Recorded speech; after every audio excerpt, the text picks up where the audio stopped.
Hello. Now, I know it's been a while since I last posted, but I would still like to express my thanks to all the kind words that were left in the comment section for my video on the whole.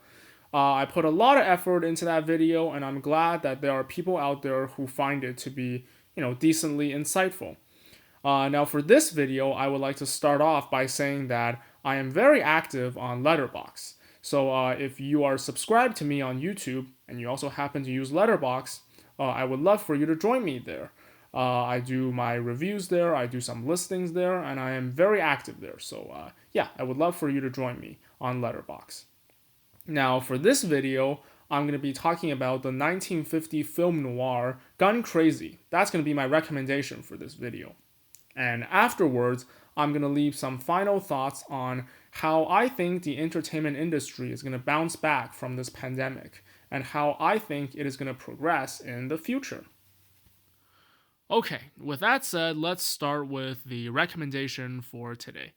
Gun Crazy, also known as Deadly is the Female, a very underrated film noir from 1950, directed by Joseph H. Lewis, who I don't think has directed anything else that I'm particularly aware of. If anyone wants to recommend anything else that he's directed to me, just do it in the comment section. I'll make sure I take a look, and I would love to watch anything else directed by this guy because I'm quite a big fan of this movie that he directed. Now, some of you are probably wondering, why did I specifically choose this film noir? There are thousands of film noirs made out there during the 1940s and the 1950s. Why did I specifically choose this one? Well, it has a few personal connections to me. It's based on a 1940s story written by McKinley Kentor, who also happened to have written the 1945 novella Glory for Me. Now, this novella, Glory for Me, is the writing that the 1946 film The Best Years of Our Lives is based on. Now, for those of you who follow me on Letterboxd, you probably know that William Wyler's The Best Years of Our Lives is my second favorite movie of all time. I absolutely love this movie. I think it is a masterpiece. The other personal connection to me is that the cinematographer for Gun Crazy, Russell Harlan, also happened to be the cinematographer for my favorite movie of all time, as in my number one favorite movie of all time, Billy Wilder's 1957 courtroom drama, Witness for the Prosecution. For these reasons, it's no surprise that I would want to talk about this movie on this channel. Another reason as to why Gun Crazy is the recommendation for today is that I sort of have a soft spot for crime movies that are about a male and a female who are on the run together and they have to evade the police and the authority. I really love this type of crime movie. Other movies in this category include Bonnie and Clyde, Natural Born Killers, Terrence Malick's Badlands. They all fall under this genre. Now, Gun Crazy can sort of be seen as the pioneer of this type of crime movie, which is why I think it is important that we talk about it. So yeah, let's get into it. Right from the opening credits, I think the film does a great job establishing the tone that it is going for. The music is clearly hinting that this is going to be a tragic story between two lovers. You get an overall positive vibe from the main melody of the thematic score, but you can also pick up on cues of sadness that evoke a sense of melancholy. From this music, you get an overall impression that this film noir's two lovers are engaged in a romance that's destined for destruction. Speaking of our two lovers, let's meet our main characters for this movie. Laurie and Bart, played by Piggy Cummins and John Dow. I love these two lead performances because they fit the criteria for a good film noir perfectly. The noir genre is supposed to be one of the more boundary-pushing genres back in the day. It's supposed to feature more sexually induced tension and erotically charged dialogue than most films made in the classic era. In terms of what a film noir is going for here, I think Cummins and Dow pull off their performances flawlessly. You get sexual tension between the two of them just from the conversations that they have. More importantly, you completely buy that the two of them are in love with each other. That's one of those things that I have issues with a lot of romances in movies nowadays. I just don't buy that the two characters are actually in love with each other. They often feel like just two actors acting. That's not the case in Gone Crazy.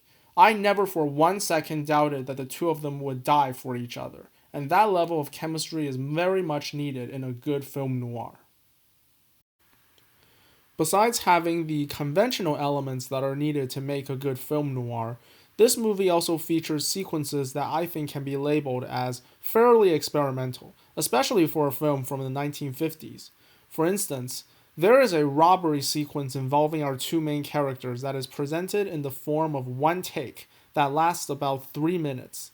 Nowadays, we are often introduced to movies where the whole film is made to look like a single take. Think Birdman or 1917. However, for a 50s movie to have a single take last more than 3 minutes and for it to take place mostly within a car is truly remarkable and groundbreaking. Now, one thing that should be addressed about this movie is the central moral that it is depicting. Obviously, our two main characters are criminals since they are constantly hiding from the law enforcement and they continuously steal from others in order to sustain their own lives. Do you hate them for what they do or pity them since they are the main protagonists?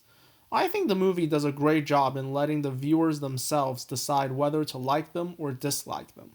Sure, the film is definitely sympathetic in displaying their romantic love life. I mean, just look at the scene where they're supposed to go their separate ways, but they ended up being back together again. The performance given by the two actors and the music employed here are all suggesting that we are meant to sympathize with the main characters.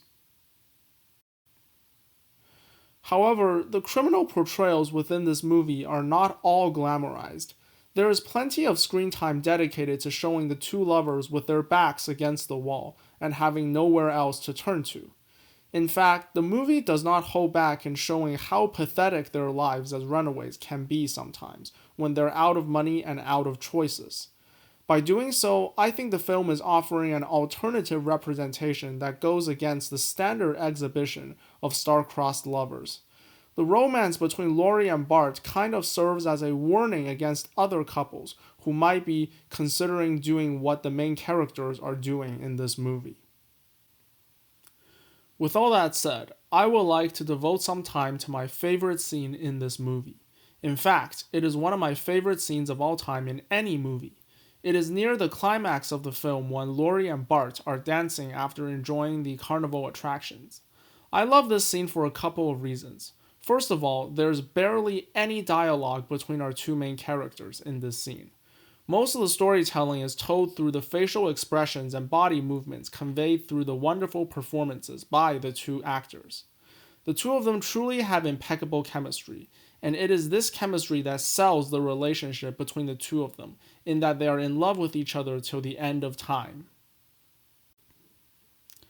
Next, we have the employment of a song here that is one of the most fitting musical choices I have ever seen in a movie. For me, a good song choice can often spell out the highlight for a film.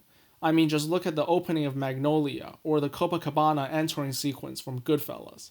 In Gun Crazy, we may have gotten the best song insertion in the history of motion pictures. The lyrics here perfectly describe the situation for our protagonists, as well as the internal conflicts that they are embracing. Lastly, I think this scene perfectly captures what I call a golden age Hollywood moment. These are the type of moments that I think can only be found in the golden age of Hollywood, where movies are stripped of big budget special effects and overblown production designs. Rather, these movie moments are more interested in capturing the basic elements of the human existence, such as two lovers dancing in love. This, to me anyway, is so much more powerful than the explosions in a superhero movie. Now, despite the fact that I have been pretty much praising this movie throughout this entire video, I think it is also important to acknowledge some of the shortcomings of the film as well. For example, in the long take sequence that I had mentioned earlier, there is a particular hitting motion in that scene by Laurie that looks, just like any hitting motion from the 1950s, in that it doesn't look realistic at all. It just looks like, acting. And also, I'm not quite sure if I really like the ending of this movie. To put it simply, it feels very much like a B-movie ending, and it doesn't really match the filmmaking from the rest of the film. But overall, I guess it's a satisfactory ending, but it could have been so much better, in my opinion. Those are pretty much the main gripes I have with this film. Other than that, I pretty much loved this movie. It is one of my favorite film noirs from the 1950s, and I really hope anyone who might be interested in watching it are able to enjoy it as much as I do. Overall, I think I'm going to give this movie a 9 out of 10. Some shortcomings here and there, but overall, I really, really loved this movie. Now, with the movie recommendation out of the way, I would like to talk a little bit about how I think the movie industry is going to advance in the future, with the pandemic still being ongoing and all. Overall, I think the COVID-19 pandemic has pretty much been detrimental to the film industry, as well as to most industries in this world, I would say. From the way that these movies are being made to the way that they're being viewed by the audience, it has all been affected. I mean, just take a look at the whole theaters versus streaming situation. So, does this mean that the future for movies is pretty much nothing but gloomy? I really disagree. I am still fairly optimistic for how the film industry is going to advance in the future. A lot of this comes from the fact that I've been hearing nothing but praise for movies such as The Northman and Everything Everywhere All at Once. Granted, I haven't seen either of these two movies. I can only blame the theaters near me that just won't be showing them. But overall, I've been hearing nothing but great things about these movies, and they're more or less based on original thinking from filmmakers that I really respect. Therefore, I think as long as these types of movies are being made and these types of filmmakers are still working, the film industry still has an overall bright future ahead of them. So, does that mean I think movies that are based in franchises should not exist? No, not at all. I think movies such as the Batman or the new Spider-Man movie, they are very important as well, because they are really the films that are keeping the movie industry alive financially. Just take a look at their box office numbers. They're bringing in the big bucks. With that said, I would still like to see more original material such as Everything Everywhere All at Once from filmmakers such as the Daniels, because I think these are probably the films that will be keeping the artistry of film alive. Again, I haven't seen Everything Everywhere All at Once yet, but I'm just assuming that I'll probably like it more than the Batman or the Spider-Man movie.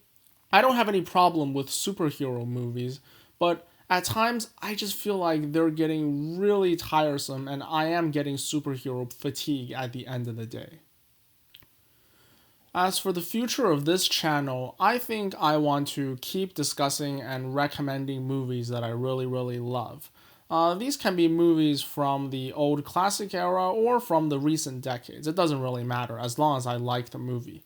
If I were to watch a movie made today and I really, really love it, I would probably recommend it on this channel as well. I do a review of it. Hopefully that would be the case for Everything Everywhere All at Once and The Northman. Here's fingers crossed for those two movies that I would like them. But overall, I am optimistic, as I said, for the future of the movie industry, and I am optimistic for the future of this channel, which I hope would keep growing. That would be all for today. Thanks for listening, guys.